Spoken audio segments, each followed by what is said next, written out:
Hello everyone, welcome to my channel Polylactica।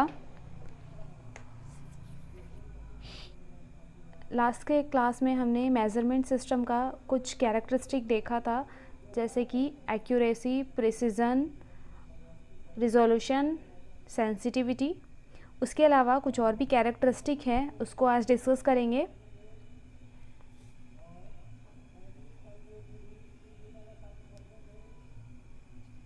तो fifth है हमारा टॉलरेंस।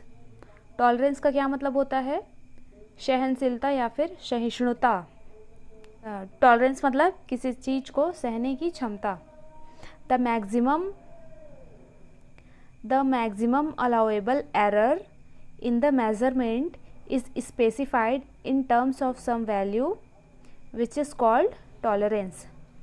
हम लोग अगर किसी भी मेजरिंग इंस्ट्रूमेंट से कोई मेज़रमेंट करते हैं तो ये ज़रूरी नहीं है कि सारा का सारा परफेक्ट हो, उसमें कुछ ना कुछ एरर आ जाता है। तो जो मैक्सिमम अलाउएबल एरर है उसको हम लोग किसी टर्म्स में, किसी वैल्यूज़ में स्पेसिफाइड करेंगे तो उसे कहेंगे टॉलरेंस। मापन में अधिकतम स्वीकार्य त्रुटि को जिस वैल्यू से व्यक्त करते हैं उसे कहते हैं टॉलरेंस। मतलब मैक्सिमम एरर जो अलाउ होगा किसी भी मेज़रमेंट में उसे उसका टॉलरेंस कहेंगे। ओके, नेक्स्ट देखते हैं। नेक्स्ट है एरर। एरर का मतलब है त्रुटि।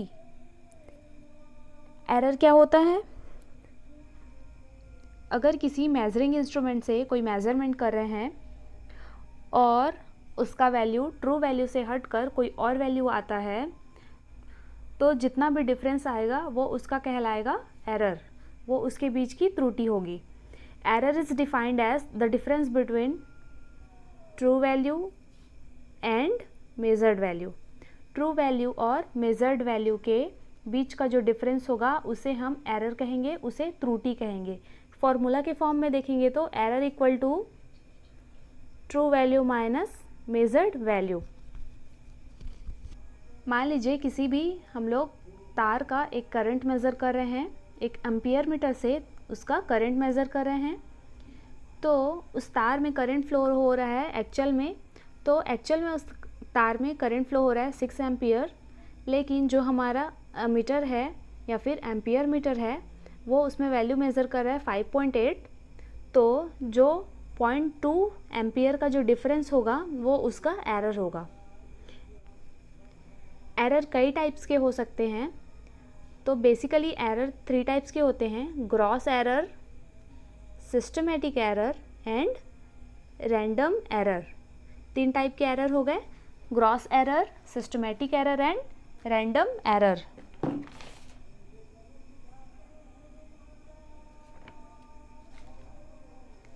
जो ग्रॉस एरर है उसमें क्या होता है, ह्यूमन बीइंग के द्वारा अगर कोई मिस्टेक होता है, जैसे कोई पर्सन उसको रीडिंग कर रहा है मेजरिंग इंस्ट्रूमेंट को, तो उसके द्वारा जो मिस्टेक होगा वो आएगा ग्रॉस एरर की वजह से। मान लीजिए कि एम्पियर मीटर में 8 एम्पियर को रीड करते करते 6 एम्पियर रीड कर लेते हैं, तो ये हो गया ह्यूमन बीइंग द्वारा क्रिएट किया गया एरर। जनरली छोटा मोटा मिस्टेक या फिर छोटा मोटा एरर जो है ह्यूमन से हो जाता है, ये सारे आएंगे ग्रॉस एरर के अंदर।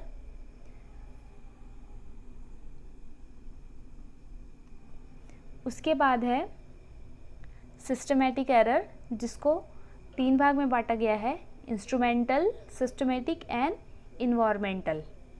तो फर्स्ट जो है वो है इंस्ट्रूमेंटल एरर। इंस्ट्रूमेंटल एरर जैसा कि उसके नाम से ही समझ सकते हैं, इंस्ट्रूमेंट से रिलेटेड है।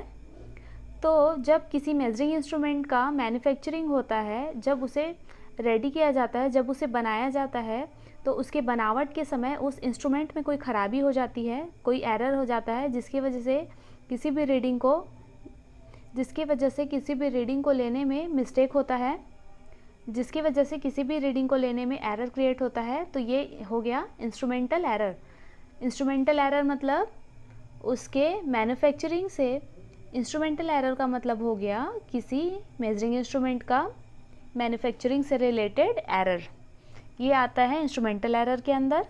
उसके बाद आता है सिस्टमेटिक एरर।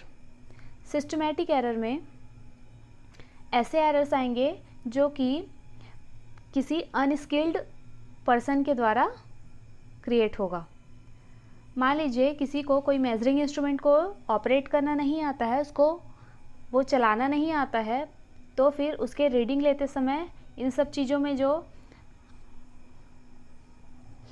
अगर किसी को कोई मेजरिंग इंस्ट्रूमेंट को ऑपरेट करना नहीं आता है तो उसके द्वारा गलत कैलकुलेशन करके जो एरर्स आएंगे वो आएंगे सिस्टमेटिक एरर के अंतर्गत। मतलब किसी अनस्किल्ड पर्सन के द्वारा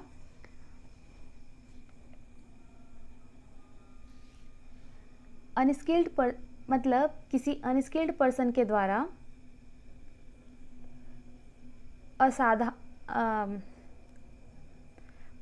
किसी अनस्किल्ड पर्सन जो वो कार्य करने में कुशल नहीं है, जिसे वो मशीन ऑपरेट करना नहीं आता, उसके वजह से मशीन में कोई खराबी या फिर कोई प्रिकॉशन नहीं रखने की वजह से रीडिंग में कोई मिस्टेक होगा, तो वो सारे आएंगे सिस्टमेटिक एरर के अंतर्गत। अब तीसरा देखते हैं इन्वायरमेंटल एरर। इन्वायरमेंटल एरर जैसे कि उसके नाम से समझ में आ रहा है, इन्वायरमेंट के द्वारा क्रिएट होने वाला एरर। मान लीजिए कोई हम रीडिंग ले रहे हैं, किसी तार का रेजिस्टेंस मेज़र कर रहे हैं। अब उसका रेजिस्टेंस मेज़र कर रहे हैं,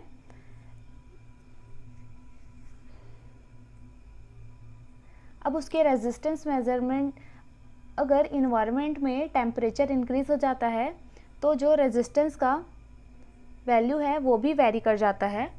या फिर किसी मीटर में आउटर प्रेशर के वजह से, आउटर एयर प्रेशर, इन्वायरमेंट में अगर प्रेशर चेंज हो जाता है तो उसके वजह से भी किसी मीटर का जो डिफ्लेक्टिंग पॉइंट रहेगा वो एक्चुअल से हटकर कुछ अलग वैल्यू मेज़र करेगा, तो इसके वजह से जो एरर क्रिएट होगा वो होगा इन्वायरमेंटल। मतलब मशीन से हटकर पूरे आउटर वैल्यू पर डिपेंड करेगा, आउटर इन्वायरमेंट पर डिपेंड करेगा उसका जो एरर है। तो ये हो गया हमारा इन्वायरमेंटल एरर। अब इसके बाद आता है, नेक्स्ट है रैंडम एरर। तो इन सब के अलावा जो एरर्स क्रिएट होंगे वो आएंगे रैंडम एरर में। तो हमने देखा कि एरर के 3 टाइप्स होते हैं। ग्रॉस एरर, तो हमने देखा कि एरर के 3 टाइप्स होते हैं, ग्रॉस एरर, सिस्टमेटिक एरर और रैंडम एरर। सिस्टमेटिक के 3 और टाइप्स होते हैं। सिस्टमेटिक एरर के 3 और टाइप्स होते हैं, इंस्ट्रूमेंटल, सिस्टमेटिक एंड इन्वायरमेंटल। तो ये हो गया एरर का एक संक्षिप्त में डिस्क्रिप्शन, एक ब्रीफ डिस्क्रिप्शन। ये कुछ कैरेक्टरिस्टिक हमने देख लिए मेजरिंग सिस्टम के। उसके आगे हम पढ़ते हैं मेजरिंग इंस्ट्रूमेंट के बारे में।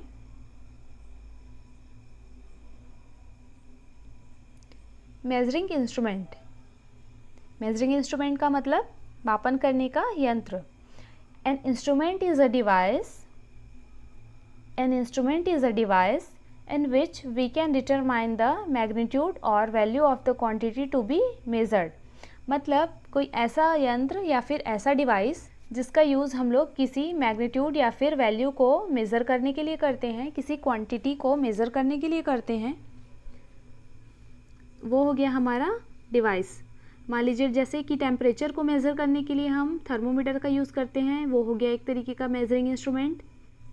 वेट को मेज़र करने के लिए वेट मशीन का यूज़ करते हैं, वो भी एक तरीके का मेजरिंग इंस्ट्रूमेंट है।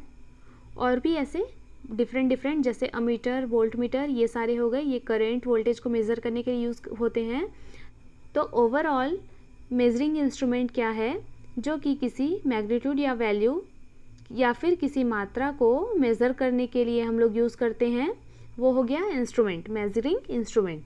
मेजरिंग इंस्ट्रूमेंट एक ऐसा यंत्र है जो किसी भौतिक राशि की मात्रा का मापन करता है। कोई भी भौतिक राशि कुछ भी हो सकता है, जैसे कि ताप हो गया, दाब हो गया, temperature, pressure, weight, current, electrical quantity में देखेंगे तो करेंट, वोल्टेज, ये सारी चीज़ें हो गई। तो ऐसा किसी भी भौतिक राशि का जिसमें मापन करते हैं वो यंत्र होता है हमारा measuring instrument. Measuring quantity can be voltage, current, power, energy etcetera. जो मेजरिंग क्वांटिटी है वो कुछ भी हो सकता है, वोल्टेज हो गया, करंट हो गया, पावर हो गया, एनर्जी कुछ भी हो सकता है। Instruments used for the measurement of the electrical quantities like voltage, current, power, energy, frequency called electrical instrument. मतलब जो इलेक्ट्रिकल क्वांटिटीज़ को मेज़र करेंगे वो हो गए हमारे इलेक्ट्रिकल इंस्ट्रूमेंट्स, और ओवरऑल जो भी कोई भी मापन का जो यंत्र होगा वो सारे मेजरिंग इंस्ट्रूमेंट के अंतर्गत आएंगे। इलेक्ट्रिकल इंस्ट्रूमेंट भी मेजरिंग इंस्ट्रूमेंट के अंदर आएगा। ये तो हमने देखा मेजरिंग इंस्ट्रूमेंट्स। आगे हम बात करते हैं मेजरिंग इंस्ट्रूमेंट के टाइप्स की। इलेक्ट्रिकल मेजरिंग इंस्ट्रूमेंट्स को दो भाग में बांटा जा सकता है, दो टाइप के इंस्ट्रूमेंट्स में बांटा जा सकता है। पहला होता है absolute instrument, second is the secondary instrument. Secondary instrument को आगे और तीन भाग में बांटा गया है, indicating, integrating and recording type instruments. तो ये हो गए हमारे मेजरिंग इंस्ट्रूमेंट्स के टाइप्स, जिसे हम देखेंगे, जिसे हम आगे डील करेंगे।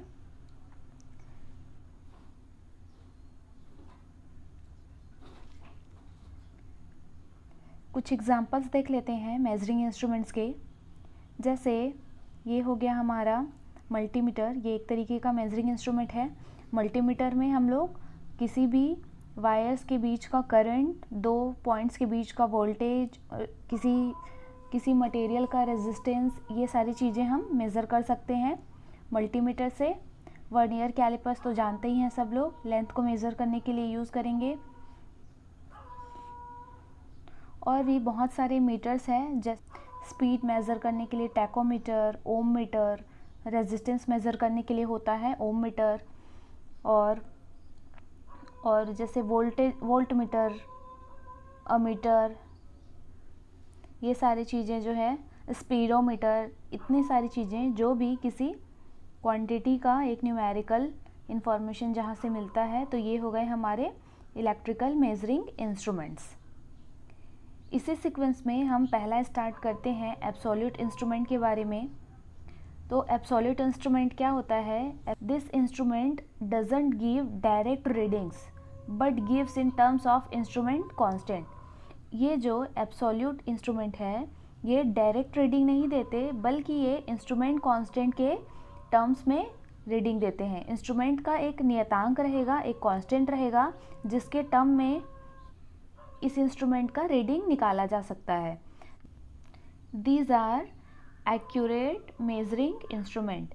एक्यूरेट मतलब शुद्ध, एक्यूरेट मतलब शुद्ध या फिर करेक्ट। ये जो इंस्ट्रूमेंट है एब्सोल्यूट इंस्ट्रूमेंट, ये हमें एक्यूरेट वैल्यू देता है, ये सही से सही वैल्यू देता है, इसलिए इसे ज़्यादातर लैबोरेटरीज़ में, लैब वगैरह में रिसर्च पर्पस के लिए यूज़ किया जाता है। This are used in research laboratories. This are used in research laboratories. इसे ज़्यादातर रिसर्च लैब में, रिसर्च लैबोरेटरीज़ में यूज़ करते हैं, क्योंकि ये किसी भी चीज़ का एक्यूरेट और सही से सही मेज़रमेंट देता है। एग्जाम्पल, एक बेस्ट एग्जाम्पल है एब्सोल्यूट इंस्ट्रूमेंट का टेंजेंट गैल्वेनोमीटर। ये जो टेंजेंट गैल्वेनोमीटर है, tangent galvanometer give the measured current in terms of tangent of the deflecting angle, radius and the number of turns of the galvanometer। ये जो tangent galvanometer है, इसमें हम लोग को करंट जो है डायरेक्ट न्यूमेरिकल वैल्यू में प्राप्त नहीं होगा, बल्कि ये फ्लेक्टिंग एंगल मिलेगा उसके रेडियस के, और उसमें नंबर ऑफ टर्न्स कितने होंगे, इन सब के मिले जुले फॉर्म में करंट का वैल्यू प्राप्त होगा। ये जो एब्सोल्यूट इंस्ट्रूमेंट है ये इनडायरेक्ट रीडिंग देते हैं। किसी वायर में फ्लो होने वाले करंट को किसी वायर में प्रवाह होने वाले उस विद्युत धारा को मेज़र कर रहे हैं, तो ये डायरेक्ट न्यूमेरिकल फॉर्म में रीडिंग्स ना देकर कुछ डिफ्लेक्टिंग एंगल के टेंजेंट, रेडियस और टर्न्स के रूप में देगा, जिसे कैलकुलेट करके हम उसका करंट मेज़र कर लेंगे। तो ये हो गया हमारा एब्सोल्यूट इंस्ट्रूमेंट। इसके बाद सेकेंड आता है सेकेंडरी इंस्ट्रूमेंट्स। तो सेकेंडरी इंस्ट्रूमेंट को 3 टाइप्स के इंस्ट्रूमेंट्स में क्लासिफाइड किया गया है। पहला है इंडिकेटिंग, दूसरा है रिकॉर्डिंग, तीसरा है इंटीग्रेटिंग। तो पहले देखते हैं इंडिकेटिंग इंस्ट्रूमेंट। इसका नाम से ही समझ आ रहा है इंडिकेटिंग मतलब इंडिकेट करना, प्रदर्शित करना। तो indicating instruments are those which indicates the instantaneous value of the electrical quantity being measured at the time at which it is being measured. Indicating instrument एक ऐसा इंस्ट्रूमेंट होता है जब हम किसी इलेक्ट्रिकल क्वांटिटी को मेज़र कर रहे हैं तो एट प्रेजेंट उसी समय जो भी वैल्यू रीड होता है ये उसको शो करता है। आसान शब्दों में समझा जाए, किसी भी इलेक्ट्रिकल क्वांटिटी को मेज़र करते समय उसी समय जो भी वैल्यू रीड होती है ये सिर्फ उसको इंडिकेट करता है, मतलब सिर्फ इंस्टेंटेनियस वैल्यू को ही इंडिकेट करता है। Their indicators are given by pointers moving over calibrated scale. इसमें जो इंडिकेटर होते हैं वो पॉइंटर्स होते हैं। हमने कई मीटर्स में भी देखे हुए हैं, जैसे अमीटर वगैरह में देखा हुआ है। वो जो है एक पॉइंटर लगा होता है जो कि किसी स्केल के ऊपर मूव करता है और वैल्यू को शो करता है। Their indicators are given by pointers moving over calibrated scale. इसमें जो रीडिंग होगा वो पॉइंटर के थ्रू मेज़र होगा और वो एक कैलिब्रेटेड स्केल के ऊपर मूव करेगा, जिससे हम लोग मेज़र कर लेंगे। एग्जाम्पल इसका है ammeters, volt meters, watt meters, ये सारी चीज़ें। ये है कुछ हमारे इंडिकेटिंग इंस्ट्रूमेंट्स। जैसे ये है फ्रिक्वेंसी मीटर। इसमें अगर किसी करंट की फ्रिक्वेंसी मेज़र करनी है तो इसे उसमें वायर में कनेक्ट करेंगे तो इसमें जो ये पॉइंटर बना हुआ है ये इस स्केल में मूव करेगा कि उसकी फ्रिक्वेंसी कितनी है और ये मेज़र करके देगा। लेकिन ये जो मेज़रमेंट है ये सिर्फ उसी समय तक के लिए रहेगा जब तक कि इस फ्रिक्वेंसी मीटर के कनेक्शन को जिस भी चीज़ का फ्रिक्वेंसी निकालना है उससे कनेक्ट किए रहेंगे, तभी तक के बस ये वर्किंग मोड में रहेगा, तभी तक बस ये इंडिकेट करेगा। अगर जैसे ही हम लोग इस मीटर को मेजर्ड इक्विपमेंट से अलग करेंगे तो ये फ्रिक्वेंसी मीटर जो है वापस 0 पे आ जाएगा। इसी तरीके का एक वोल्ट मीटर में भी सिमिलर इसी तरीके का होता है। वोल्ट मीटर को हम किसी 2 पॉइंट से कनेक्ट करते हैं, जिन दोनों के बीच का वोल्टेज निकालना है, जिन दोनों के बीच का विभव निकालना है, इसको करेंगे कनेक्ट वोल्ट मीटर से। तो क्या होगा, उन दोनों के बीच जो भी विभव रहेगा, जो भी वोल्टेज रहेगा, तो इसमें का पॉइंटर है मूव करना स्टार्ट करेगा और वहाँ तक जाके रुकेगा जितना उन दोनों पॉइंट्स के बीच का वोल्टेज है। तो ये जो इंस्ट्रूमेंट्स हैं, इस टाइप के इंस्ट्रूमेंट उसी समय पर जो भी मेज़रमेंट लेना है सिर्फ उसे ही इंडिकेट करते हैं। अगर हम लोग जैसे ही वोल्ट मीटर को उन पॉइंट्स से डिस्कनेक्ट करेंगे, जैसे ही हम वोल्ट मीटर को उन दोनों पॉइंट्स से डिस्कनेक्ट करेंगे तो वोल्ट मीटर वापस 0 पर आ जाएगा, वोल्ट मीटर का पॉइंटर 0 पर आ जाएगा। इसी तरीके का एम्पियर मीटर भी है जिसमें कि करंट मेज़र करने के लिए डिफ्लेक्शन होता है। ये एक डायरेक्शन मेज़र करने के लिए मीटर है। तो इस तरीके के जो इंस्ट्रूमेंट्स हो गए जो उसी समय सिर्फ वैल्यू को मेज़र करने के लिए अपने पॉइंटर्स को मूव कराते हैं किसी कैलिब्रेटेड स्केल पर। मतलब ये जो स्केल बने हुए होते हैं किसी भी मीटर्स में, उसमें किसी भी रीडिंग पर पॉइंटर की सहायता से पहुंचते हैं और वैल्यू शो करते हैं। तो ये हो गए हमारे इंडिकेटिंग इंस्ट्रूमेंट्स। सेकेंडरी इंस्ट्रूमेंट्स के क्रम में सेकंड है हमारा रिकॉर्डिंग इंस्ट्रूमेंट्स। तो रिकॉर्डिंग इंस्ट्रूमेंट के नाम से थोड़ा बहुत समझ में आ रहा है कि ये कुछ रिकॉर्ड करने से रिलेटेड इंस्ट्रूमेंट है। तो देखते हैं इसे। Recording instruments are those which give a continuous record of the variation of an electrical quantity over a selected period of time। ठीक है, जो रिकॉर्डिंग इंस्ट्रूमेंट होंगे वो किसी भी इलेक्ट्रिकल क्वांटिटी जिसमें उतार चढ़ाव हो रहा है, जिसमें वेरिएशन हो रहा है, उसका एक कंटिन्यूअस रिकॉर्ड देता है, वो भी किसी टाइम ड्यूरेशन में। और आसान देखेंगे तो चलिए फिर से समझते हैं। किसी भी एक टाइम ड्यूरेशन, कोई भी एक समय का जो अंतराल रहेगा, उसमें किसी भी इलेक्ट्रिकल क्वांटिटी में जो चेंजेस होंगे उसका एक कंटिन्यू जो रिकॉर्ड रखा जाएगा, उसका लगातार रिकॉर्ड रखा जाएगा। ऐसे इंस्ट्रूमेंट्स को बोलेंगे हम लोग रिकॉर्डिंग इंस्ट्रूमेंट्स। मतलब इजी शब्दों में देखें तो जो इंस्ट्रूमेंट जो रीडिंग्स को रिकॉर्ड करेगा, recording instruments. The pointer in this type of instrument in a ink fed pen in which leave a trace on a paper put over in a moving drum. Reading instrument का एक पुराना technique देखेंगे तो इसमें जो भी reading measurement होता था वो किसी पेपर पर एक पेन की सहायता से ट्रेस होता था, एक ग्राफ बनता था और कंटिन्यूअस जो है उस चेंजेस को रिकॉर्ड करता था। तो क्या हो गया, the pointer in this type of instruments is an ink fed pen which leaves a trace on a paper put over in a moving drum. किसी मूविंग ड्रम में रखे हुए पेपर में लगातार जो पेन है वो मेज़रमेंट के हिसाब से ग्राफ क्रिएट करता था और एक वैल्यू रिकॉर्ड करता था। तो ये हो गया हमारा रिकॉर्डिंग इंस्ट्रूमेंट्स। क्योंकि टेक्नोलॉजी बहुत हाई हो चुकी है तो पेन और पेपर की जगह भी कुछ नए टेक्नोलॉजीज जो कि डिजिटल तरीके से हम लोग रिकॉर्ड कर सकते हैं, जैसे कि ईसीजी वगैरह हो गए। ईसीजी में एक सिस्टम में हम जो भी पल्सेस मेज़र करेगा, जो भी इलेक्ट्रिकल सिग्नल को जो ईसीजी मेज़र करता है उसे कंप्यूटर की स्क्रीन पर एक ग्राफ के फॉर्म में क्रिएट कर देता है, रिकॉर्ड कर लेता है। तो ये है हमारा ईसीजी भी एक तरीके का रिकॉर्डिंग इंस्ट्रूमेंट हो गया। ये है वो इन्फेट पेन। ये देखिए, यहाँ पर देखिए एक रोलर है, जिस रोलर पर एक पेपर लगा हुआ है, ये पेपर, और जो मेजरिंग इंस्ट्रूमेंट्स हैं उसमें एक पेन है, वो रीडिंग के हिसाब से इस पेन की सहायता से यहाँ पर ग्राफ क्रिएट कर रहा है।